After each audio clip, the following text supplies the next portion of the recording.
দিদি মুসার হয়ে কাজ করছে। বকুল, এই মুসাটাকে আমি আমি তোমাকে পরে সব বলছি। রাই, তারপর কি ঘটেছিল বলো, আর কি দেখেছো? সেদিন ওদের ওদের কথা শুনে আমার মনে হয়েছিল ওরা ওরা টাকা দিয়ে কিছু গোপন লেনদেন করছে। লেনদেন মানে কিসের লেনদেন? স্পষ্ট বুঝতে পারিনি, কিন্তু আপনি যাকে দিদি বলে দেখিয়েছিলেন, আমি তার হাতে পিস্তল দেখেছি। কি? দিদির হাতে পিস্তল? তারপর কি হয়েছিল বলো?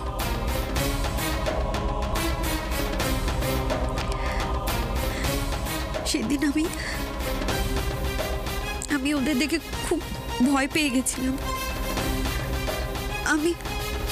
আমি যখন থেকে পালিয়ে যাব এই বুদ্ধিটাও আমার মাথায় আসেনি। আর তারপরে ওই মহিলা আমাকে দেখে ফেলে।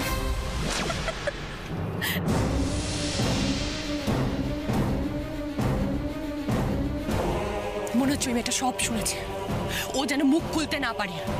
যাও। না না,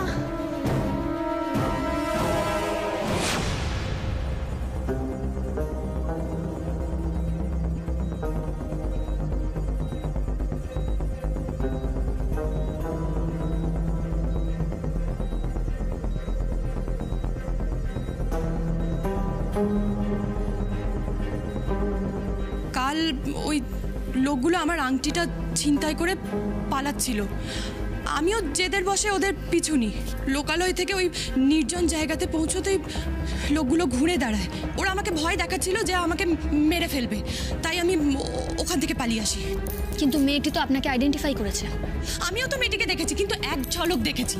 তখন ভয়ে উত্তেজনায় আমি কিচ্ছু বুঝতে পারছিলাম না। ওই মেয়েটি ওখানে কি করে এসছে, কেন এসছে, কি করছিল কিচ্ছু জিজ্ঞেস করতে পারিনি, জানিও না।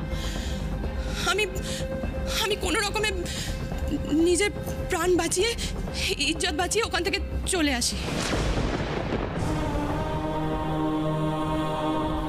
আমি বুঝতে পেরেছিলাম যে দিদি আমাকে মিথ্যে কথা বলছিল,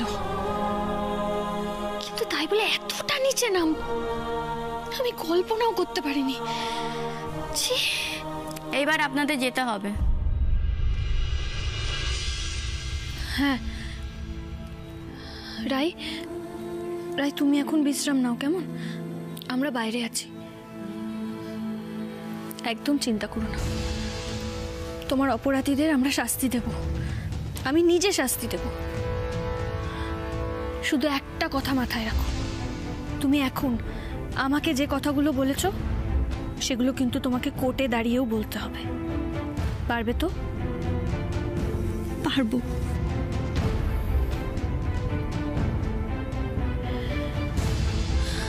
চলো।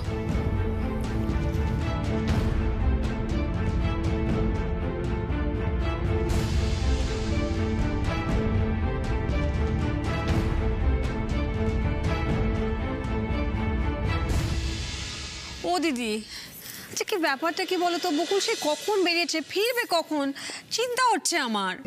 রাগিনী, তুই তো শান্ত হয়ে বস তো। আমি সেই তখন থেকে দেখছি সমানে পায়চারি করে বেড়াচ্ছিস। কি করে শান্ত হয়ে বসবো? আমার চিন্তা হচ্ছে ওর জন্য। ঋষিটাও বেরিয়ে গেল, আর বাবা দুজনের মধ্যে কেউ একজন একটা ফোন করতে পারছে না। আমারও খুব টেনশন হচ্ছে জানো তো কাকিমণি। মেয়েটার অবস্থা আবার সিরিয়াস হয়ে গেল কিনা কে জানে। আচ্ছা, তোরা সবাই মিলে যদি এরকম অস্থির হোস তাহলে চলবে? দিদি তুমি বুঝতে পারছো না, আমি বলছি। আরে শোন, একটা ঘটনা ঘটেছে জানিস তো। আর ওই মেয়েটাকে বকুল নিজে একা উদ্ধার করেছে। এরপরে সেই মেয়ের জ্ঞান ফিরবে, বকুল তার সঙ্গে কথা বলবে, তারপরে আসবে। তুই জানিস তো ওকে। এত কিছুর মাঝখানে মেয়েটার যদি একটু খাওয়া হয়ে থাকে তাহলে আমি বাঁচি। না না, ভাইয়া তো গেছে, সেটা হয়তো জোর করে হলেও করাবে। আমি একটা কথা বুঝতে পারছি না, ফোন করবে কতক্ষণ লাগে ফোন করতে? 1 মিনিট।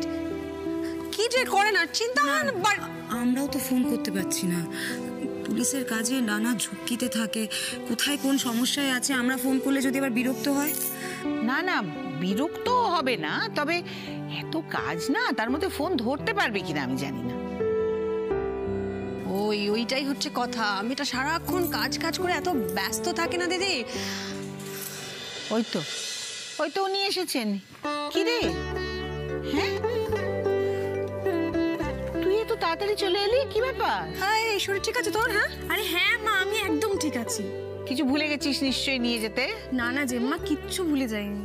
আজকে তো ছোটদা ভাই যায়নি, তাই দাদা ভাই আমাকে একটা প্রেজেন্টেশন দিয়েছিল, সেটা হয়ে গেল। তাই দাদা ভাই বললো আজ আর কিচ্ছু করতে হবে না, তাই চলে এলাম। বাস ছুটি চলে এলি? ইয়েস, চলে এলাম। এবার আমি খেয়ে দিয়ে একটা সিরিজ দেখবো, অল্প বাকি আছে। এই যে খুব মজা না? খুব মজা। জানিস তো দাদা ভাই হলো বেস্ট বস, ছোটদা ভাই না একটু বেশি করা। সে তো হবেই, রতন চিনেছে। ওর দাদা ভাই বিশ্বের সব থেকে বড় ফাঁকিবাজ, উনি আরেকজন তৈরি হচ্ছে। আচ্ছা, অফিসে তো দাদা ভাই একা ছিল? অফিসে বাকিরা ছিলেন না? সিনিয়র ম্যানেজাররা ছিলেন না? এই, তাদেরকে জিজ্ঞেস করতে পারোনি? কোনো কাজ থাকলে তারা বলতেন। বলি ব্যবসাটা কি বাইরের কারোর, নিজেদের বাড়ির না? একটু মন দিয়ে কাজ শিখতে পারছো না? তাই তো, এটা তো আমার মাথাতেই আসেনি। আমি তো বাকিদের জিজ্ঞেস করতে পারতাম। কি করে আসবে তোমার মাথায় মা? মাথায় তো তখন অন্য জিনিস ঘুরছে, ক্রাইম থ্রিলার, সিরিজ, এগুলো মাথায় ঘুরছে তখন, কাজের কথা তো মনে নেই। বাড়িতেই তো ছোট বৌদি আছে, ওকে দেখে কিছু শিখতে পারো না? দেখো তো সারাক্ষণ কি কাজের পেছনে ছুটে বেড়াচ্ছে। ও দিদি, এই হচ্ছে তোমার বাড়ির মেয়ে, বাড়ির বউকে দেখেও কিচ্ছু শিখছে না। আচ্ছা ঠিক আছে, এত বকিস না, ও ঠিক রেসপন্সিবিলিটি নেবে, দেখবি। ওকে একটু বড় হতে দি, ছোট। আর কবে বড় হবে বলো তো? এত অস্থির হোস না তো, একটু সময় দে, দেখবি আমাদের এসাও ঠিক একেবারে ঋষির কাঁধে কাঁধ মিলিয়ে আমাদের কোম্পানির দায়িত্ব এই না হলে আমার জেম্মা। ওই ব্যাস। আচ্ছা যা, বাইরে থেকে এসছিস, জামা কাপড় ছাড়, খিদে পাইনি? হ্যাঁ খাবি জেম্মা, তো? হ্যাঁ জেম্মা। যা যা যা, জামা কাপড় ছাড়, যা। ও মা, আমার খুব খিদে পেয়েছে। জেম্মা কি বললেন শোনুনি? যাও গিয়ে ফ্রেশ হয়ে এসো, খেতে দেবো। ঠিক আছে, যা যা যা, জামা কাপড় ছেড়ে যা। তুমি না বাড়িয়েছো এগুলো। হ্যাঁ আমি বাড়িয়েছি। রাই কেমন আছে বকুল? বেটার আছে স্যার, কথাবার্তাও বলছে। Very good. বলছিলাম যে ইনসিডেন্ট নিয়ে কিছু জিজ্ঞাসাবাদ করলে? করেছি স্যার, যেটা শুনলাম সেটা জানলে আপনিও আমাদের মতো শকড হয়ে যাবেন। কেন, কি বলেছো?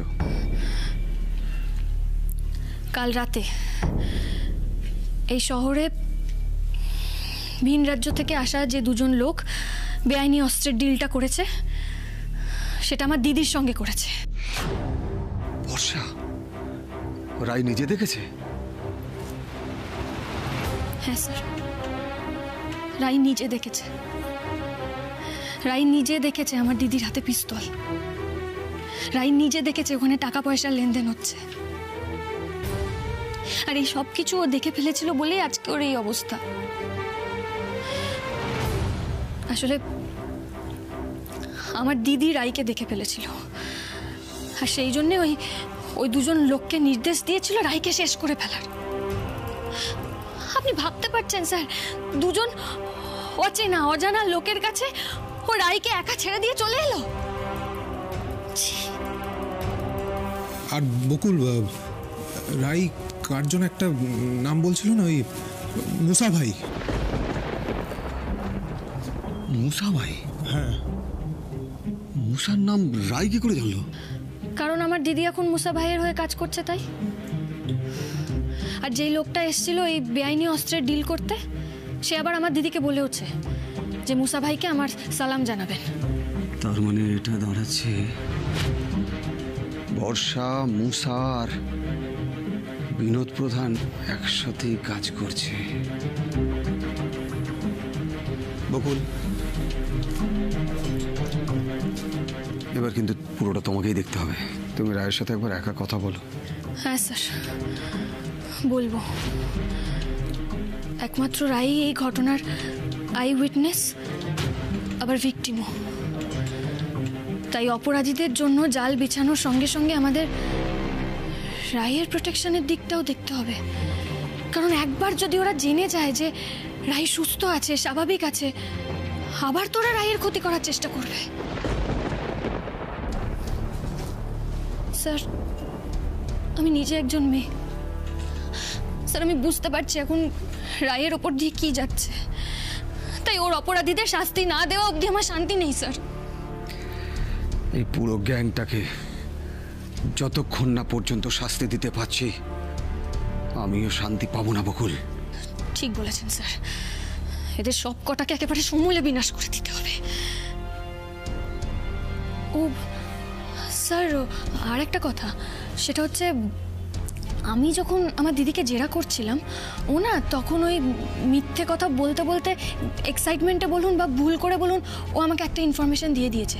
সেটা হচ্ছে এই ভিন রাজ্য থেকে যারা বেআইনি অস্ত্রের ডিল করতে এসেছিল তাদের নাম দুটো আমাকে বলে দিয়েছে। কি নাম তাদের? শক্তি আর গুল্লু। শক্তি আর গুল্লু, ঠিক আছে, আমি দেখছি। এক্ষুনি এই দুজনকে খোঁজা শুরু করে দিতে হবে।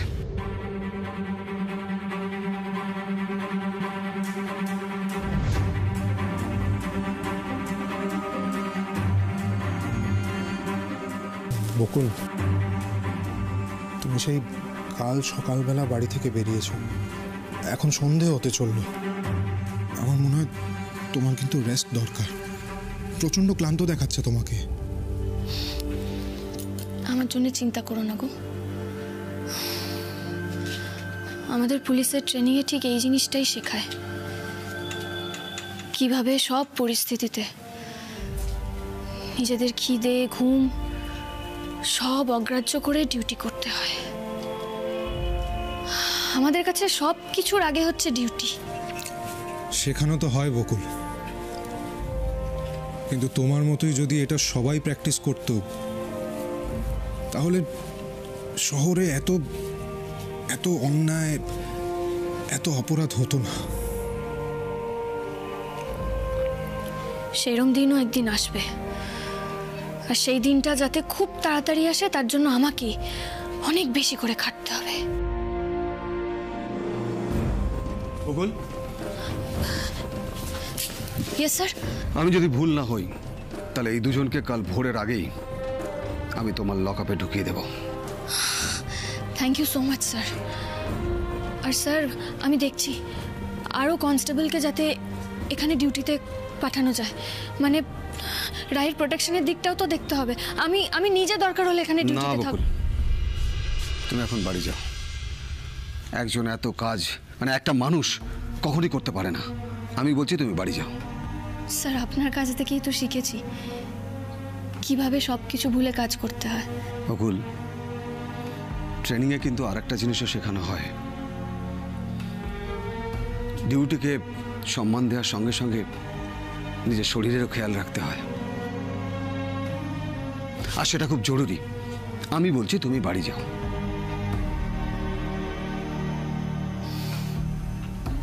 বেশ স্যার, আপনার অর্ডার অগ্রাহ্য করার ক্ষমতা আমার নেই। আমি বাড়িয়ে যাচ্ছি।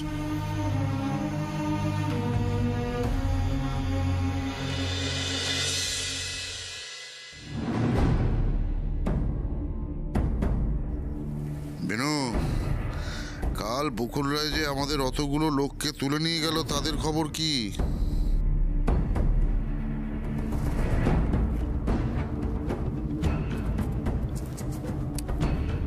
ওদের ছুড়ানা মুশকিল আছে মূষা। আরে বকুল ওই মেয়েটাকে নিয়ে ট্রিটমেন্টের ওখানে আছে, আর বাকি সব অফিসারদের পাঠিয়ে দিয়েছে ছেলেগুলোকে নিয়ে একদম কোর্টে। আরে রেড হ্যান্ডেড পকড়া হয়। আভি ওদের জামিন হবে না। জামিন হবে না তো মাস গেলে এতগুলো টাকা গুনছি কেন? ফোন কর, কথা বল।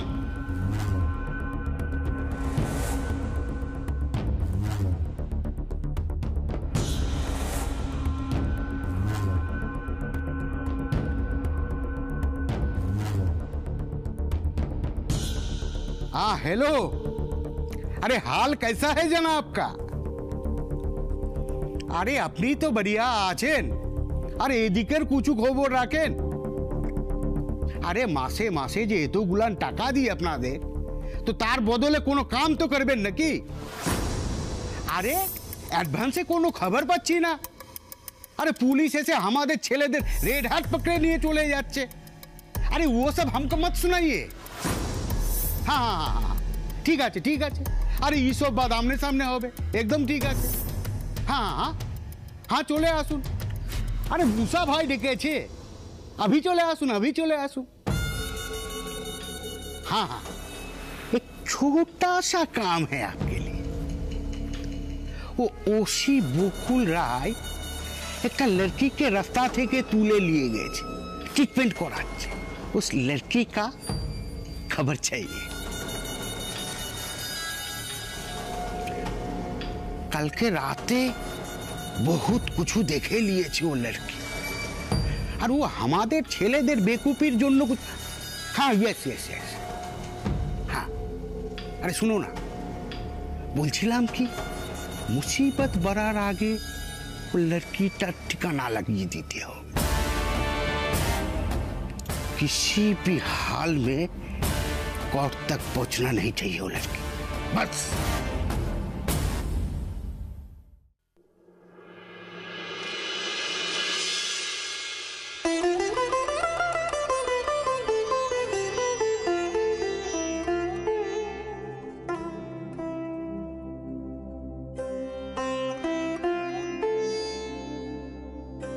বাবা, বাড়ি ফিরলি তাহলে? হ্যাঁ, সেই কাল সকালবেলা বেরিয়েছিস। খাওয়া দাওয়া কিছু হয়েছে নাকি খালি পেটে সমান ডিউটি করে গেলি? না মা, খেয়েছি। কই দেখি। দেখেই বোঝা যাচ্ছে কি খেয়েছো তুমি। মুখটা তো শুকিয়ে এইটুকু হয়ে গেছে। এবার দয়া করে দুজনে উপরে গিয়ে ফ্রেশ হয়ে নিচে নামো, কিছু মুখে দাও। শরীরটা খারাপ না করে তোমরা ছাড়বে না দেখছি। ও কাকিমণি, বিশ্বাস করো আমরা খেয়েছি। এবার তুমি আমাদেরকে নিয়ে যেভাবে চিন্তা করছো না, তোমার না শরীর খারাপ করে। থাক, আমার কথা আর ভাবতে হবে না বাবা। এই তো বকুল চলে এসেছে, ফাইনালি তুমি এলে। বকুল, তোমাকে এরকম অন্যমনস্ক দেখাচ্ছে কেন গো? ছোট বৌদি, কি হয়েছে বলো তো? রাই ঠিক আছে তো? এই ছোট ভাই, কি হয়েছে বল না। থাক, এইসব কথা এখন আলোচনা করার কোনো দরকার নেই। শুধু শুধু বাড়ির পরিবেশটা ভারী হয়ে যাবে।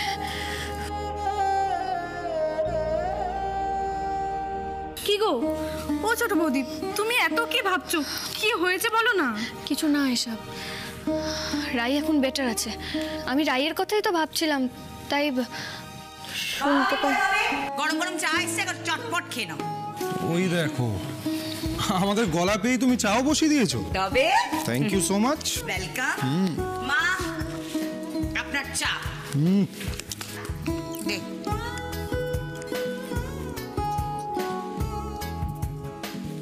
আরে তোরা রাতে কি খাবি বলতো?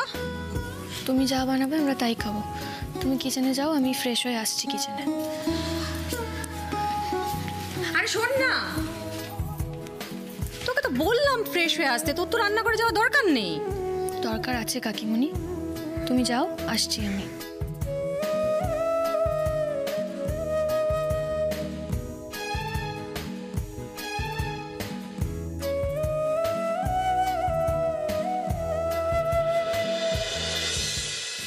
এসাম, অফিসে কি হলো রে আজকে?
হরিপদ, হে হরিপদ, হে তুই তো ঘুমিয়ে পড়েছিস।